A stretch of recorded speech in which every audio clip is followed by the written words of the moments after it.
Welcome to Luca is a billionaire, where the only thing I invest in is your answers. You start by securing the facts.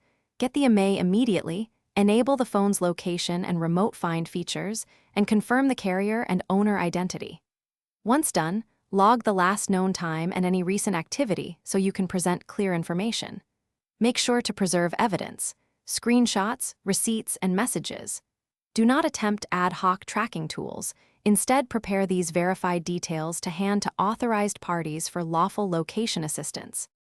Next, contact the mobile carrier and provide the Imei, account holder name, and incident summary so they can flag or suspend service.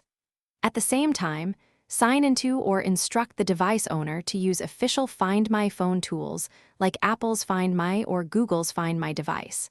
These are the correct technical routes for location. If the device is stolen or a crime is suspected, file a police report and request an authorized location trace.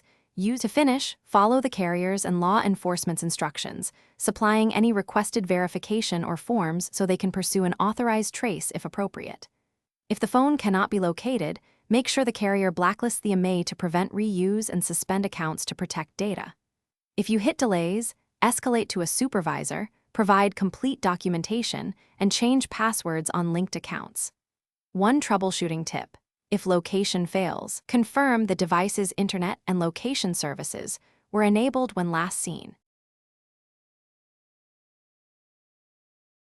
Thanks for watching and please subscribe. It's the best investment you'll ever make.